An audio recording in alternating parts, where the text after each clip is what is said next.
Hello and welcome to Indus News Live from Islamabad. I'm Hira Mustafa and these are the headlines.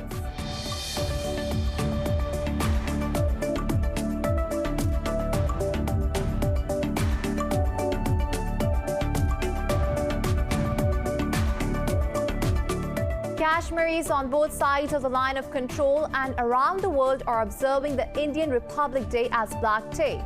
In Azad, Jammu and Kashmir, protest rallies and demonstrations are being held in all 10 districts. In a statement, Pakistan's Foreign Minister Shah Mahmood Qureshi says Kashmir's constitutional rights are being denied by New Delhi. He said minorities including Muslims, Bengalis and Dalits are also being targeted in India.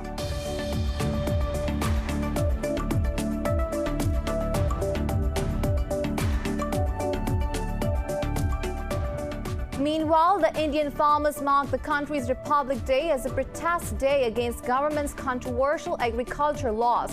Police used batons and fired tear gas on the protesting farmers as chaos prevailed at New Delhi's Singhu border. But farmers on tractors broke police barricades to force their way into the capital.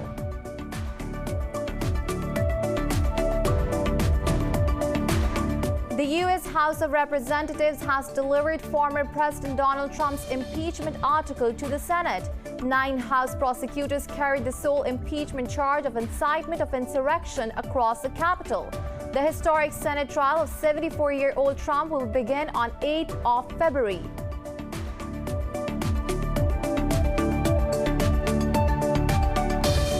The number of deaths by COVID-19 in the U.S. has crossed 420,000 with over 25.2 million cases. Meanwhile, the new Brazilian variant of the virus has also been found in the U.S. Mexico's COVID-19 death toll has topped 150,000 following a recent surge, while its infection tally has jumped to 1.7 million. Pakistan has registered over 1,800 new cases and 58 deaths overnight, raising the toll to 11,376. The global number of infections is set to cross the 100th million mark with more than 2.1 million fatalities.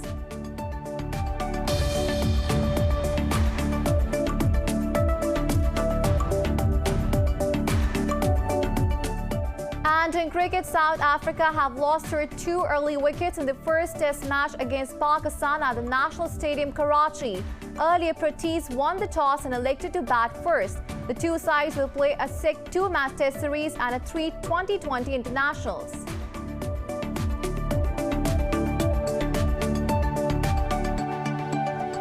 Well, these were the headlines. News in detail coming after the short break. Stay with us.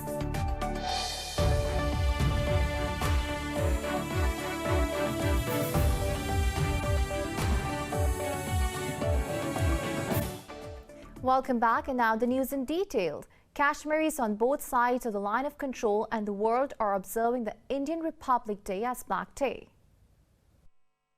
To draw world attention to unlawful Indian occupation, protest rallies and demonstrations are being held in Azad, Jammu and Kashmir. The demonstrations will highlight the tyrannical occupation and gross human rights violations by New Delhi's occupying forces. Pakistan's Foreign Minister Shah Mahmood Qureshi says India is denying the constitutional rights of the Kashmiris, slamming the extremist RSS Hindutva ideology ruling India today. Qureshi said all minorities, including Muslims, Bengalis, Dalits, are being targeted. India illegally annexed occupied Kashmir on August 5, 2019 and imposed a crushing curfew in the valley ever since. The region has been turned into an open prison of over 13 million people, with livelihoods, education and healthcare paralyzed. Hundreds of unarmed innocent Kashmiri civilians have been martyred, while the curfew has created a serious humanitarian crisis as well. Meanwhile, the All Parties Hurriyat Conference is holding a rally outside the Indian High Commission in Islamabad to mark the day. The APHC leaders say the protest aims to apprise the world of the gross rights violations and custodial killings of the Muslims in the occupied Kashmir. The Indian farmers mark the country's Republic Day as a protest day against the government's controversial agriculture laws.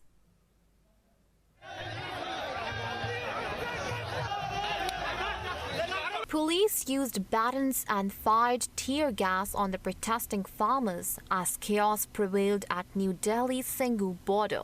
But farmers broke police barricades to force their way into the capital. Thousands of farmers are holding a tractor march to oppose the agricultural reforms. Indian police had told the farmers to hold their rally after the Republic Day parade, but the protesters did not agree. Heavy security has been deployed in view of the unprecedented protest. The unions have also announced a foot march to Parliament on February 1st, the day the annual budget is scheduled to be presented. A consortium of 41 farmer unions in India has been protesting for 2 months against laws they say expose them to corporate exploitation. Over 80 farmers have so far died from illnesses, while 4 have committed suicide during the sit-ins. The U.S. House of Representatives has delivered former President Donald Trump's impeachment article to the Senate. Trump is charged with incitement of insurrection over Capitol Hill riots that left 5 people dead. More in this report.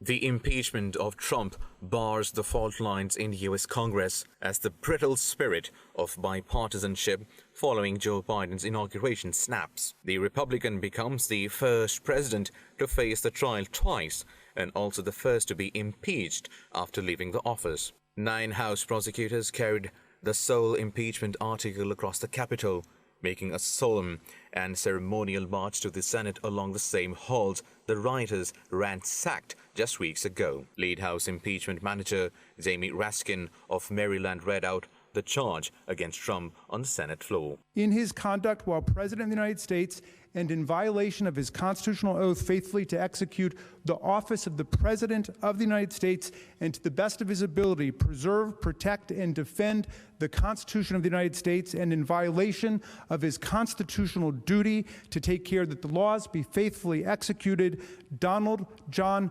Trump engaged in high crimes and misdemeanors by inciting violence against the government of the United States. Commenting over the impeachment, President Biden has said the trial has to happen. The historic Senate trial of the 74-year-old Trump will begin on the 8th of February. The number of deaths by COVID-19 in the United States has crossed 420,000 with over 25.2 million cases. Meanwhile, the new Brazilian variant of the virus has also been found in the U.S. Mexico's COVID-19 death toll has topped 150,000 following a recent surge, while its infections tally has jumped to 1.7 million.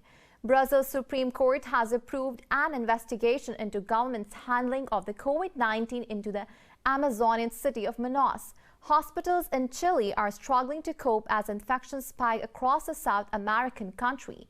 Meanwhile, U.S. President Joe Biden says he may raise his goal of 100 million vaccines in 100 days to 150 million doses.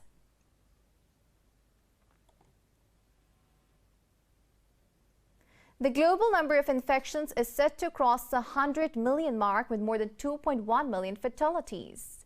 In Pakistan, another 58 people have died from COVID-19 overnight, raising the toll to 11,376. The Health Ministry says 1,873 new infections were detected over the past 24 hours. The number of cases has risen to nearly 536,000, while over 490,000 have recovered. Currently, there are more than 34,000 active cases across the country. The ministry said over 242,000 cases have been detected in the Sindh province, while Punjab has reported more than 154,000 cases. In the capital city Islamabad, over 40,000 have been infected so far. Chinese President Xi Jinping has warned global leaders against starting a new Cold War. Speaking virtually at the World Economic Forum, Xi urged unity in the face of the pandemic. He called on the world to bolster the role of the G20 in global economic governance. The Chinese president said the global economic outlook remained uncertain and highlighted the need to strengthen macroeconomic policy coordination. In his speech, Xi also advocated multilateralism as a way out of current challenges. He was making his first appearance at the forum since his defense of free trade in an address in Davos in 2017.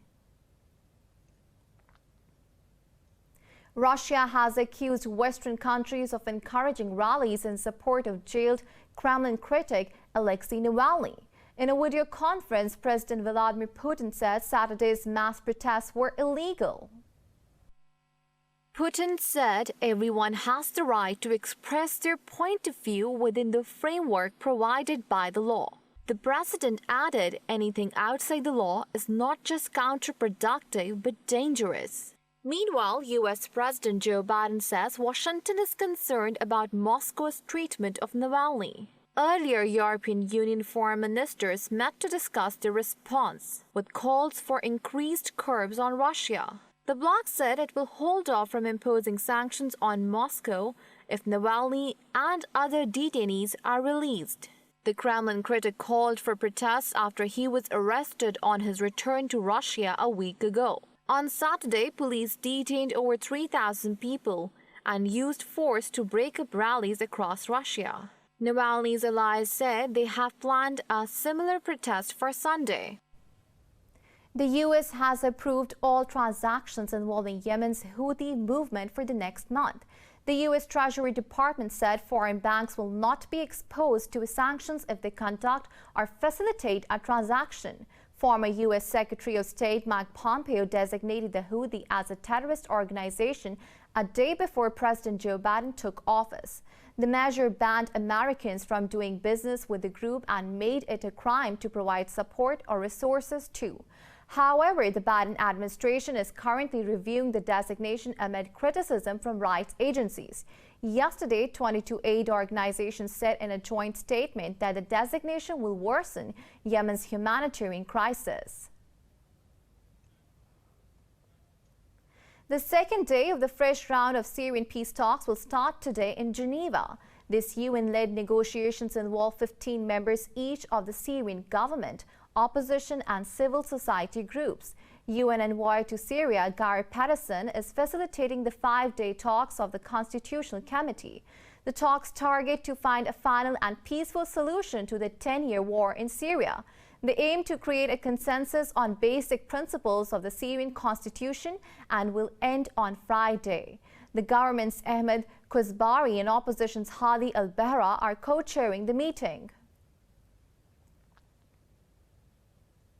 Iran's Foreign Minister Javad Zarif says his talks with top Azerbaijani officials in Baku were fruitful.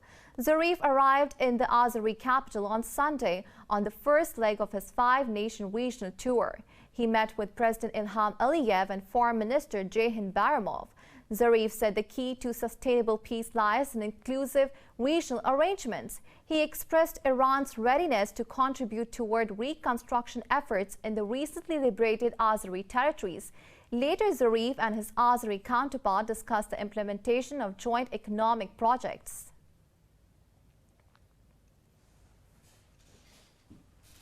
More news stories coming up after the short break. Stay with us.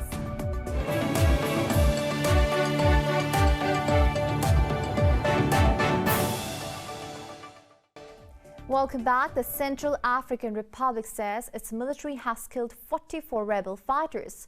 In a Facebook post, the government said the military and allied forces launched joint offensive in Boyali village. The statement read the militants were attempting to besiege Bangui and overturn the new re-elected president. It said the killed militants also include several mercenaries from Chad, Sudan, as well as the members of the ethnic Fulani group. Meanwhile, a government spokesperson said the Bangui's forces have restarted the offensive against the rebels. He said the troops have recaptured a village from the rebels near the capital with the support from the Russian fighters. Earlier, the rebels tried to blockade Bangui a week before the recently held presidential election. In Somalia, 11 people have been killed after clashes broke out in the Belt Hawo region between the army and the militants. Medics say 5 children from the same family and a deputy police chief were among those killed.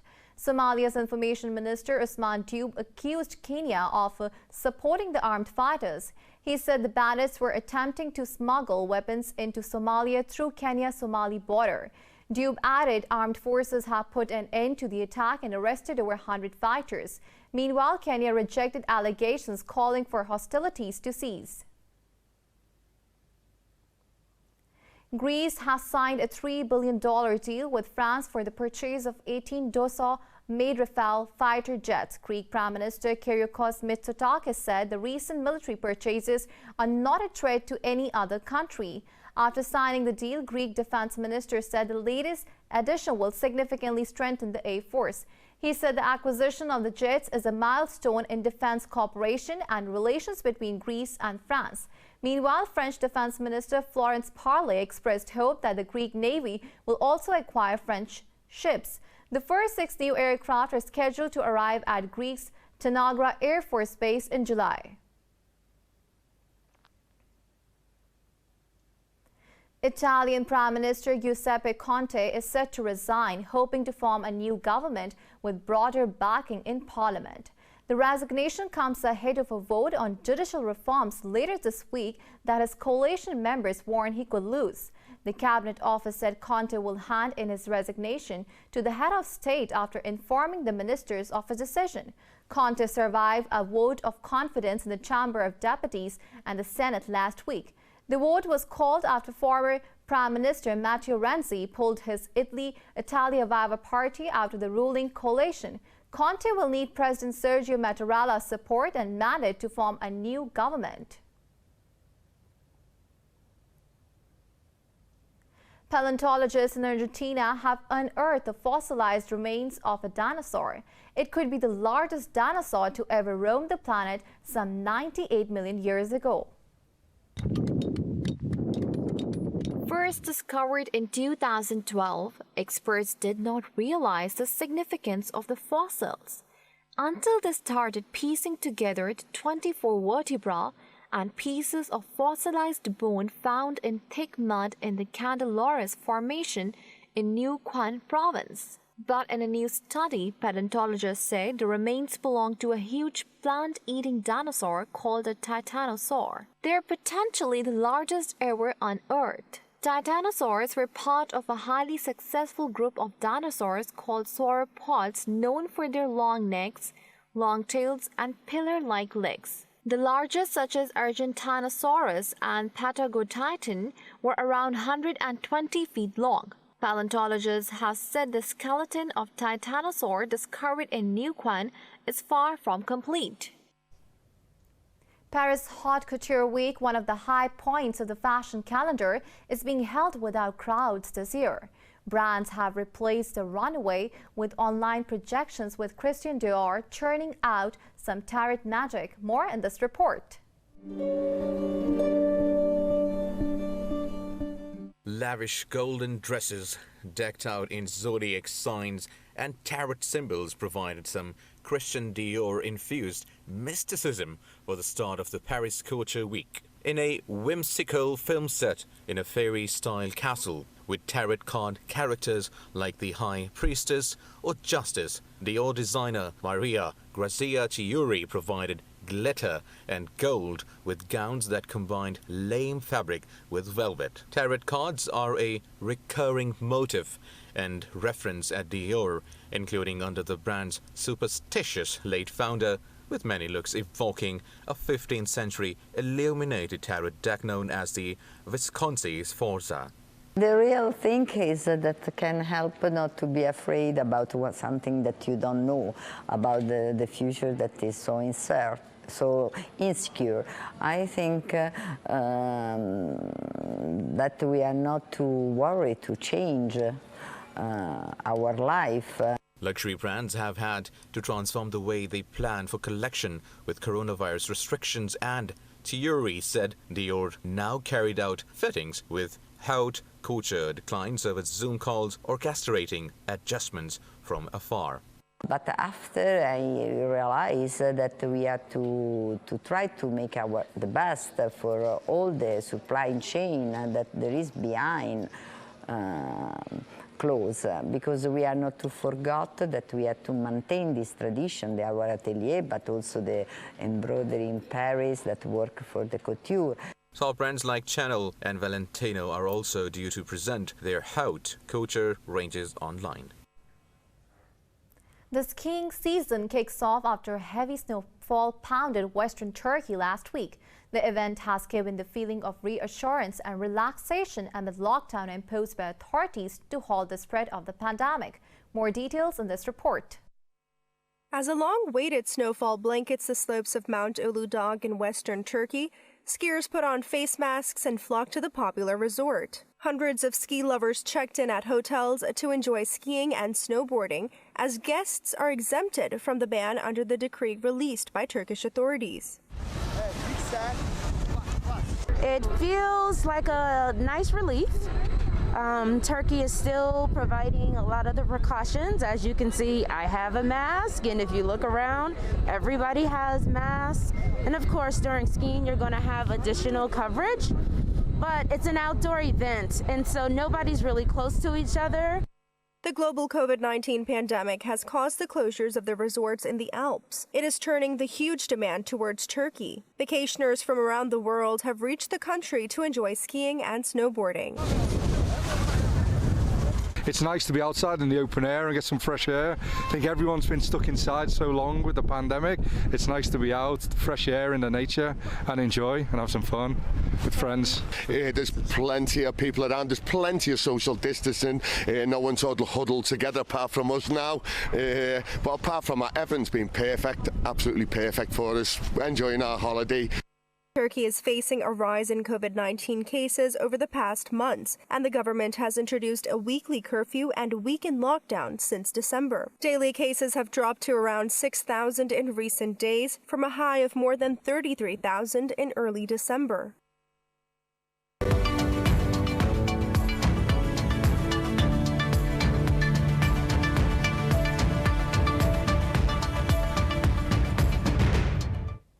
Most major bursars in the Asia-Pacific have declined over rising COVID-19 cases. Investors worry looming new restrictions and resultant economic slowdown. Hong Kong's Hang Seng Index is leading the losses after tumbling close to 2.5%. The Kospi in South Korea is not too far behind, slipping over 2%. Mainland Chinese stocks have slipped 1.5%, with both Shanghai Composite and the Shenzhen Component declining. In Japan, the Nikkei 225 and the Topix Index have also shared nearly 1% each. But Australia's ASX 200 bucked the trend by edging up marginally.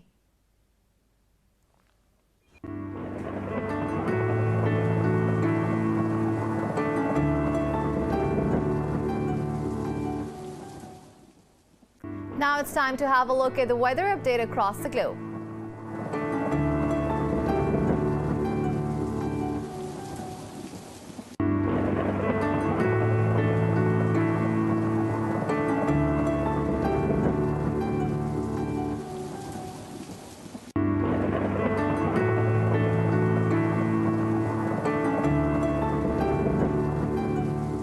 For the latest updates, you can follow us on social media at indus.news.